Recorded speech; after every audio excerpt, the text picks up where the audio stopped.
대학 시절 동아리 친구와 둘이 한밤중에 드라이브를 한 적이 있었다.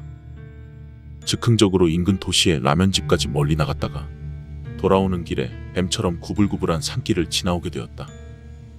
낮에는 몇 번 지나간 적 있던 길이었지만 밤이 되니 이것이 같은 길인가 싶을 정도로 기분 나쁜 분위기였다. 운전을 하고 있던 것은 나였지만 나는 겁쟁이였기 때문에 운전하고 싶지 않았다. 하지만 친구는 라면집에서 술을 한 잔 걸쳤기 때문에 조수석에 앉아 무책임하게 가벼운 말들을 던져대고 있었다. 그러다 문득 그 녀석이 목소리를 낮추고 속삭였다. 이 고개에는 말이지, 여러 가지 이상한 이야기가 있어. 나는 들은 적이 없는 소리였지만 뭔데? 무슨 이야기야? 라고 물었다간 그놈이 무서운 이야기를 해서 겁을 줄까 걱정이 됐다. 그래서 흥미없는 척 가장하고 아 그래? 라고 쌀쌀맞게 대답했다. 그 녀석은 어째서인지 고개를 숙이고 잠시 입을 다물고 있었다. 2차선 도로였지만 반대편에는 차가 한 대도 보이지 않았다. 겨우 구색을 맞추기 위해서 전등이 드문드문 서 있을 뿐이었다. 말없이 계속 달리고 있는데 갑자기 커다란 사람의 모습이 앞에서 나타났다. 순간 깜짝 놀랐지만 곧 그것이 길가에 서 있는 지장보살이라는 걸 알아차리자 마음이 놓였다. 이 주변에는 왠지 모르겠지만 커다란 지장보살이 있던 것이다. 그때 입을 다물고 있던 친구가 입을 열었다. 야, 무서운 이야기 할까? 이 자식 조용하다 싶었더니 괴담을 생각하고 있었구나. 하지만 그만두라고 말하자니 어쩐지 자존심이 상해서 나는 아 그래? 좋아 라고 말해버렸다. 그 녀석은 여전히 고개를 숙인 채로 이야기를 시작했다. 할아버지가 말해준 거지만 우리 할아버지 댁 정원에는 어린애가 묻혀있대. 그 집 엄청 낡았거든. 언제부터 있던 건지는 모르겠지만 이상한 돌이 정원 구석에 있어. 그 아래 묻혀있다더군. 할아버지 말에 따르면 그 어린애가 우리 집을 대대로 지켜줬대. 그 대신 언제나 화가 나 있기 때문에 매일매일 물로 그 돌 주변을 깨끗하게 닦지 않으면 안 된다는 거야. 할아버지나 할머니가 매일 그 돌을 닦고 있었지만 나는 아무래도 그 이야기를 못 믿겠더라고. 그래서 초등학생일 때 병원에 누워 계셨던 증조 할아버지의 병문안 때 여쭤봤었어.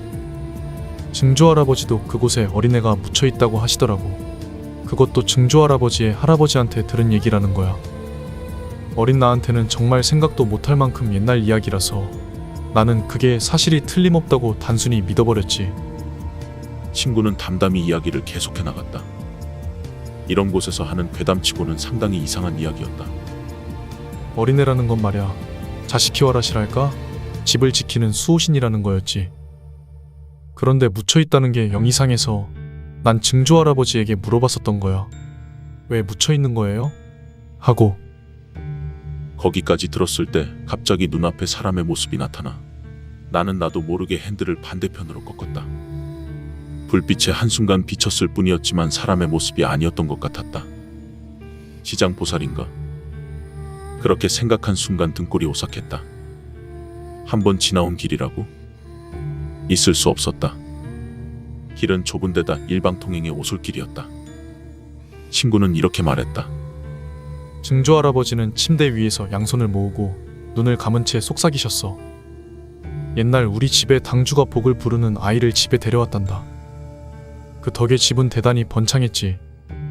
하지만 술과 여자로 아무리 대접해도 그 아이는 돌아가려고 했어. 그래서 당주는 칼을 뽑아 그 아이의 사지를 자르고 그것을 집 어딘가에 하나씩 묻어버렸대. 나는 머리가 어지러지랬다. 길이 어딘지 모르겠다. 나무가 양쪽에 무성한 것은 여전하지만 아직 고개에서 벗어나지 못했다는 게 너무나 이상하다. 아까 그 지장보살은 뭐였을까?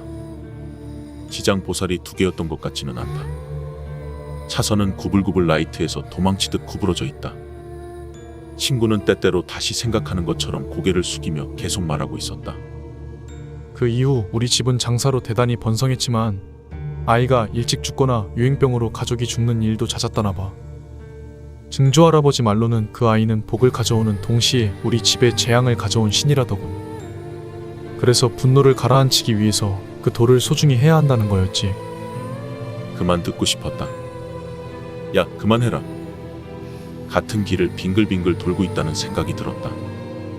친구가 하는 이야기도 전혀 알 수가 없다. 문득 맨 처음 친구가 말했던 말이 떠오른다. 이 고개에는 말이지 여러 가지 이상한 이야기가 있어. 그 이야기는 뭐였을까? 친구는 계속 이야기를 하고 있었다. 이야기는 원래 우리 집안의 비밀이야. 원래대로라면 다른 사람에게 하면 안 되는 이야기지만 야, 그만하라고. 참을 수 없어서 화를 냈다. 친구는 고개를 들지 않았다. 장난을 치고 있는 것 같았지만 자세히 보니 어깨가 덜덜 흔들리고 있는 것 같았다. 이야기에는 이상한 점이 있어서 난 그걸 물어봤어. 그러니까 증조 할아버지는 주술 하나를 가르쳐 주셨어. 야, 왜 그러는 거야? 왜 그런 이야기를 하는 거야? 그러니까 야, 바깥이 이상해. 모르겠는 거야? 나는 필사적이었다.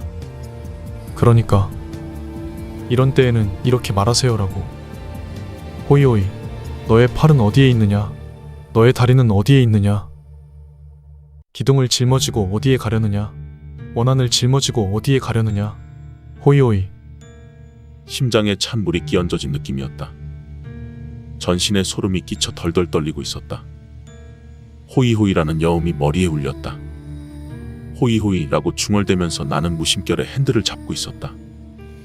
보이지 않는 안개 같은 것이 머릿속에서 떠나가는 것 같은 느낌이 들었다. 부탁한다. 친구는 그렇게 말하고 양손을 잡고 침묵했다.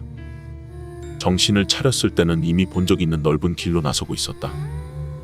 시내에 들어가고 어느 패밀리 레스토랑에 들어갈 때까지 우리들은 말이 없었다.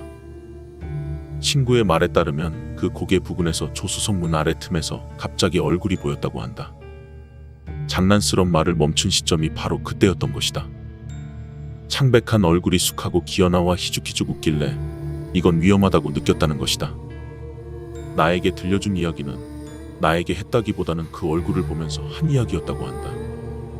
집안의 사람이 위기에 빠졌을 때 말하는 주술이었다는 것이다. 집에 돌아가면 그 어린애한테 꼭 감사하다고 말해야겠다. 나는 장난스레 말했다. 그런데 네가 그런 이야기를 믿고 있다니 조금 의외인데 라고 한마디를 덧붙였다. 그러자 친구는 기묘한 표정을 지으며 말했다. 사실 나 그 돌밑을 파봤었거든.